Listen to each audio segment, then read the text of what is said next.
to give you a quick update on my books. So what I just finished, what I'm currently reading, and what I'm going to read next. So I just finished this one. I can't really pronounce it, so I'm not trying.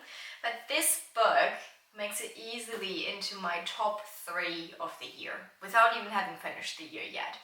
Because can you see how many flags I put into this book? It was insane. There were so many things where I stopped and was like, oh, this is so beautiful. This book feels like a warm hug. When it comes to the topics, it's about the love to books, reading, but also it's about work-life balance, I would say, and the expectations of society and what it does to you when it comes to your corporate life. And I really like how the author explores that topic through many different perspectives. So there you have the high school boy, then you have someone who quit their job, someone who changed their careers, someone who's struggling. And all of these stories are very cleverly interwoven, if that's a word. So it doesn't feel forced at all. One tiny asterisk, however. So this book is not your typical novel with a beginning, climax and ending. It is more similar to other Japanese and Korean literature. So some people might say, oh, there's not much happening in the book, but you're here for the vibes. So if you like that kind of genre, then oh my god, give this a try. So the book that I'm reading right now is Giovanni's Room by James Baldwin, and I'm reading this one together with my girlfriends for our book club. I can't say much yet. I'm only on page 7, but I already love the writing style. It is very, you get a very good understanding of the atmosphere in the book, of the main character. And it's also the first time that I'm reading anything for James Baldwin, so I'm very excited for this one. And the book that I'm going to read next is this one, A Tree Grows in Brooklyn, because this is the book for our next Cozy Pages session in October. I've never heard about that book before, but apparently it's a classic, so I'm very happy that someone in our book club suggested it. It is set in the early 1900s. It takes place in the Williamsburg slums of Brooklyn, so I assume this is probably a lot about suffering and perseverance. So yeah, I can't wait to start this one. It's Friday evening and we booked a table in a beautiful restaurant. I really hope that the food is as nice as the location looks like. So before I go, my outfit of the day, and I'm pairing it with my favorite perfume. It's probably not focusing, but it's Fleur de Peau, and I love that because it somehow smells of, it reminds me of books, very soft flowers, nothing too overpowering, a little bit creamy maybe. So anyway, yeah, we are almost late.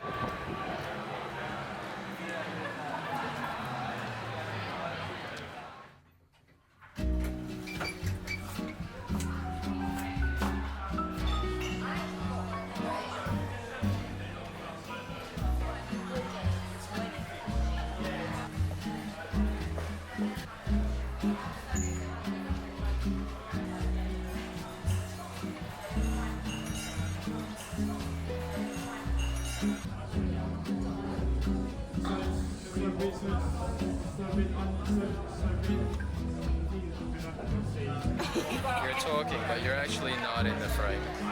That's okay. Now you're in the frame. Pretentious food, pretentious portions. Okay. That doesn't sound good.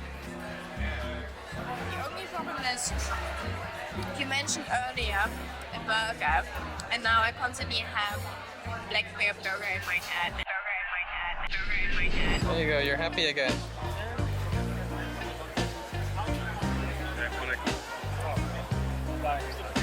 That's really sweet.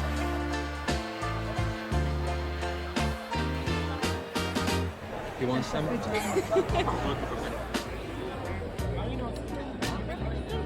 got your toes. Good job.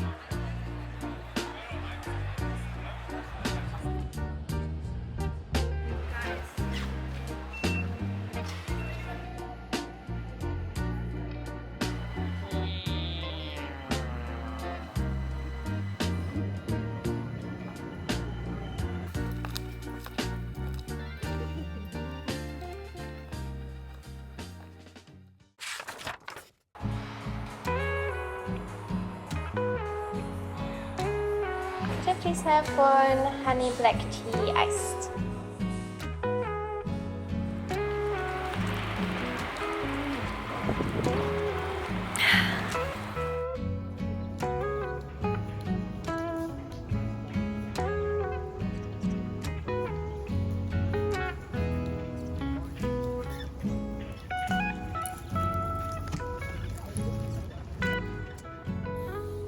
Alright, so that took me a while to set this up. I always had this place in mind as, oh yeah, I definitely want to shoot here, but to capture it is quite a different thing. I noticed that there are a lot of new subscribers on my channel, so I thought it's a perfect time to do a little Q&A. First question, how did you meet your husband? Alistair and I, we met through an app, and it was during COVID. So our first date was socially distanced. But yeah, we had loads of Zoom calls actually.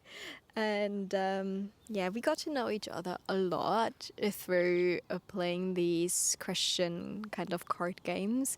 I guess it was called We're No Longer Strangers. And that was just a fantastic tool to get to know each other, even though we couldn't really be close to each other.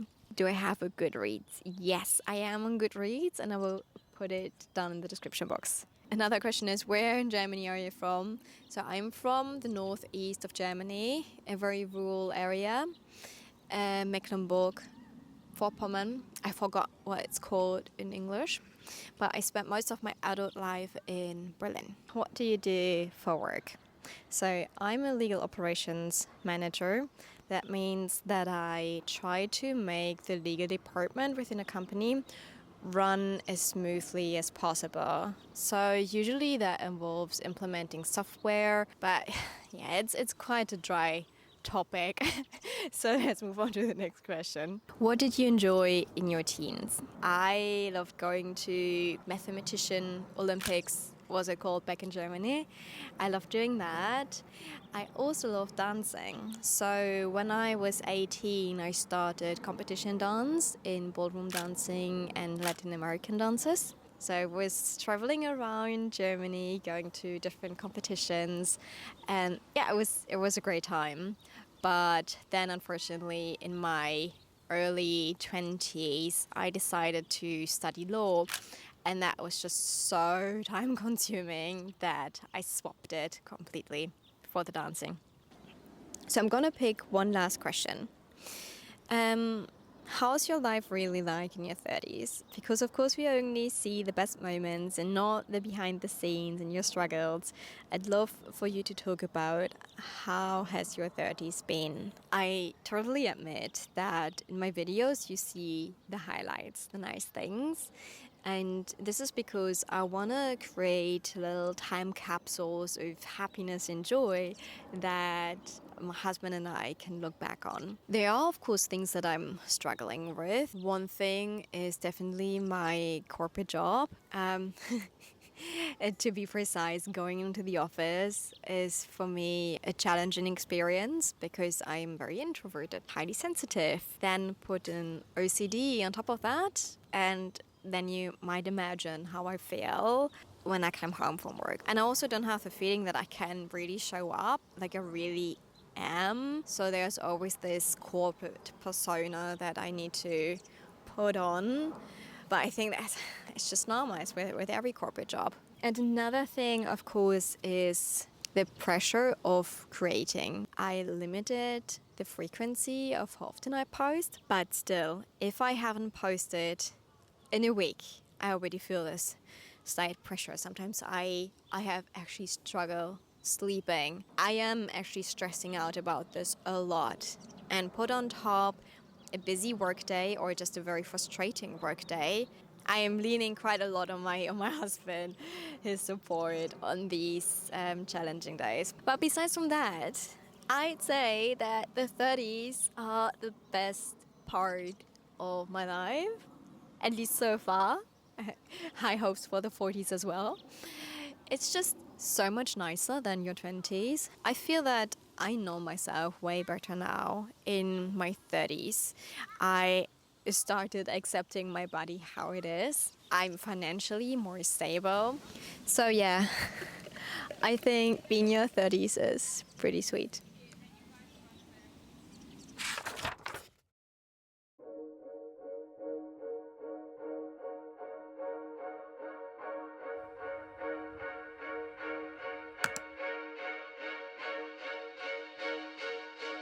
Gonna be you and me. Gonna be everything you ever dreamed. Wanna be who you need. Gonna be everything.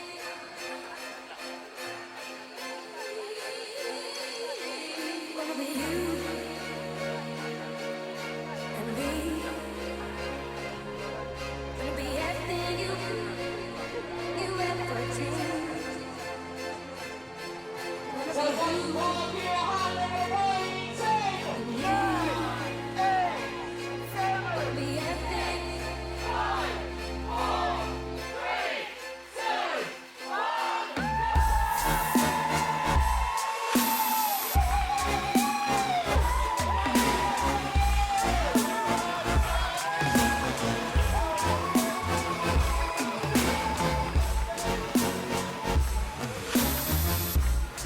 Yay! Power up! We get the first 5k in, and it's still alright. I guess I'm going a little bit too fast. Oh.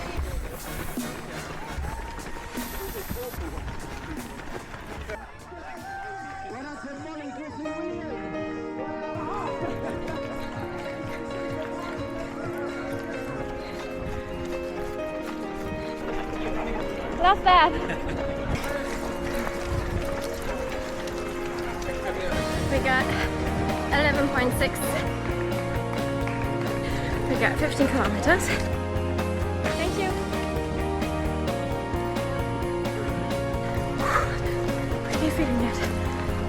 5 minutes ago, I saw the London Marathon by accident.